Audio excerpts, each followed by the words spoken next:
आपकी प्रतीक्षा में है स्वामी। दिन पर दिन बीतते जा रहे थे, लेकिन बस एक उम्मीद में, एक आस में मैंने अपने प्राण को थाम के रखा था नाथ कि एक दिन आप अवश्य आएंगे। भगवान पहुंचते हैं, बड़ी सुंदर तरीके से उनका स्वागत करती है, कंद मूल फल फूल इत्यादि भगवान को अर्पित करती है। भगवान से कहती है कि हे नाथ, आप कितने दयालु हैं स्वामी कि मुझ जैसे अधम नीच को भी आपने भगवत धाम दे दिया। आप कितने बड़े दयालु हैं स्वामी। भगवान फिर से वही बात कहते हैं कि जाति पात नहीं को मैं जाति पात नहीं देखता हूँ हे शबरी। अगर मुझे सबसे अत्यधिक प्रिय है कोई तो मेरा भक्त ही मुझे प्रिय है। और भगवान यहाँ पर शबरी माता को नवधा भक्ति के बारे में बताते हैं। भागवत जी में श्री प्रहलाद जी ने नवधा भक्ति के बारे में बताया था, और यहाँ पर प्रभु श्री रामचंद्र भगवान जी माता शबरी जी को नवधा भक्ति बताते हैं। नवधा भक्ति क्या है? भगवान 9 प्रकार की भक्ति का वर्णन करते हैं कि इन 9 प्रकार की भक्ति में एक भी गुण अगर किसी जीव के अंदर में है तो वो भी मुझे अत्यंत प्रिय है। अब आप जरा विचार करिएगा कि इस नवधा भक्ति में आपके अंदर कौन सा गुण है।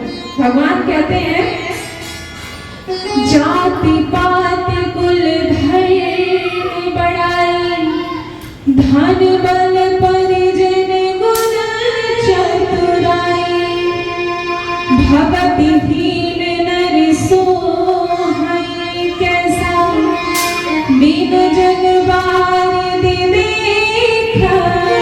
जैसा। भगवान कहते हैं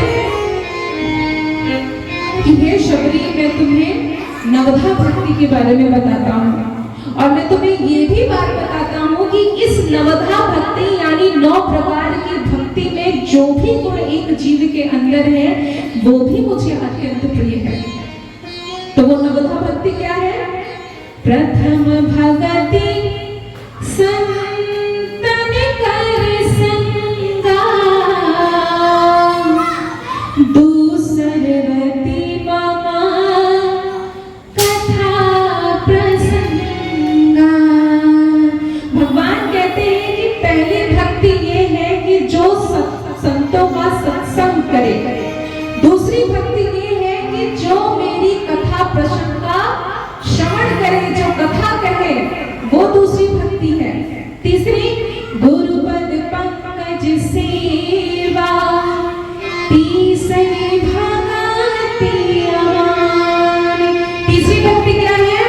जिस जीव का अपने गुरु के चरणों में अथाह प्रेम हो वो मुझे अत्यंत प्रिय है। चौथी भक्ति मम गुण गर करई कपट तजी। चौथी भक्ति क्या है? जो समस्त कपट का त्याग करके मेरा नाम भजता हो वो मेरे लिए अत्यंत प्रिय है। अब पांचवी छठी क्या है? मंत्र जाप मम दृढ़ विश्वास पंचम भजन सो वेद प्रकाश। भगवान कहते हैं मेरे मंत्र का जाप, मतलब राम नाम का जाप जो पूरे विश्वास के साथ करता है वो पांचवी भक्ति है, जो वेदों में भी अत्यधिक प्रसिद्ध है। आप सुनते होंगे जो पूज्य श्री महान संत महात्मा जी हैं वो हमेशा इस बात पर ही गौर करते हैं कि आप कुछ मत करिए, सिर्फ भगवान का नाम निरंतर जपते रहिए। यही बात भगवान ने अपनी पांचवी भक्ति में भी बताया है कि मंत्र जाप मम दृढ़ विश्वासा भजन पंचम भजन सो वेद प्रकाशा। पांचवा भजन वो है जो वेदों में भी प्रकाशित है, और वो भजन क्या है? जो मेरे मंत्र का जाप करता है, यानी राम नाम का जाप करता है।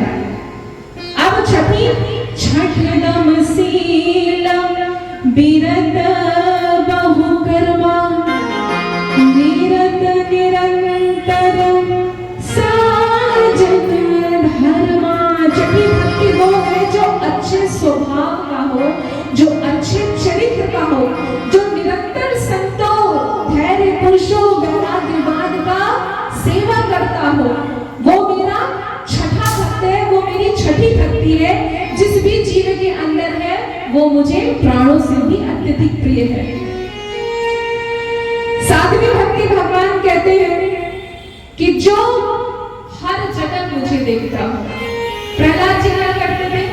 प्रहलाद जी ने भगवान से यही वर मांगा था कि भगवान मैं आपसे क्या मांगू, अगर आप कुछ देना ही चाहते हैं तो ऐसा दीजिए कि कण कण में मैं आपको देखता रहूं। और इससे बड़ा वर तो कोई हो ही नहीं सकता कि एक जीव कण कण में भगवान को देखे। तो भगवान सातवीं भक्ति में कहते हैं कि जगत भर को समभाव मुझ में ही देखे, राम माय में ही देखे, ये मेरी सातवीं भक्ति है। और आठवीं भक्ति है जो कुछ मिल जाए उसी में वो संतोष करे। कहते हैं ना कि संतोष ही एक परम धर्म है। अगर जीव संतोषी हो जाए, हर चीज में ही संतोष ढूंढ लेंगे, सब सही है, तो बताइए क्या उसके जीवन में कभी भी दुख या फिर किसी भी प्रकार की समस्या आ सकती है? एक उम्मीद ही तो है, एक असंतोष ही तो है जो इंसान को हर जगह दुखी करके घुमाता रहता है। एक यही तो है। इसीलिए भगवान कहते हैं कि आठवीं भक्ति वो है जो संतोष करना जाने, हर चीज में संतोषी हो। और नवम भगत क्या है? नवम सरल सब सन छल गीला, मम भरोस हिय हरा दीला। नवी भक्ति वो है जो सरलता के साथ कपट रहित सबके साथ व्यवहार करे। क्यों? क्योंकि हर एक जीव के अंदर भगवान विराजमान है। और पिछली कथाओं में जो निरंतर आ रही है, आपको पता होगा, मैंने कही थी ये कथा कि कलयुग में भगवान ने कलयुग को कहा था कि कलयुग में लोग बड़े खोजी होंगे, वो तो बैकुंठ क्षीर सागर ही खोज डालेंगे, लेकिन अगर खोज नहीं पाएंगे तो अपने हृदय को नहीं खोज पाएंगे। इसीलिए कलयुग में अगर मैं कहीं भी निवास करूंगा तो हर एक जीव के हृदय में निवास करूंगा। इसीलिए भगवान कहते हैं कि सबके साथ कपट रहित व्यवहार करो, क्योंकि हर जीव के अंदर भगवान विराजमान है। भगवान ने इन नौ भक्ति के बारे में माता शबरी जी को बताया कि ये नवधा भक्ति है, और इन भक्ति में जो भी भक्ति एक जीव के अंदर है वो मुझे अत्यंत प्रिय है। अब माता शबरी जी बताती है कि हे स्वामी, मैं आपको बताती हूँ, आप जिस कार्य के लिए निकले हैं, आप पंपा सरोवर के पास जाइए। आपकी मित्रता वहां पर सुग्रीव जी से होगी, आपकी सहायता वही करेंगे, समस्त वानरगण आपकी सहायता करेंगे, आप वहीं पर जाइए। ऐसा कहकर माता शबरी अंतर्धान हो जाती है, अपने जीव का त्याग करके भगवान के अंदर ही समाहित कर देती है। देखिए, जब ये जो हमारा शरीर है, मुझे लगता है कि ये शरीर हम सबको ही लगता है कि भगवान ने उधारी में दिया है कि लो, ये शरीर हम तुम्हें उधारी में दे रहे हैं, अपना कर्म अच्छे से करो, अपना रोल अच्छे से प्ले करो। एक दिन जो जीव तुम्हारे हृदय में है वो मुझ में ही समाहित हो जाएगा। तो ये जो तन मिला है हमें, ये भगवान की सेवा करने के लिए ही मिला है।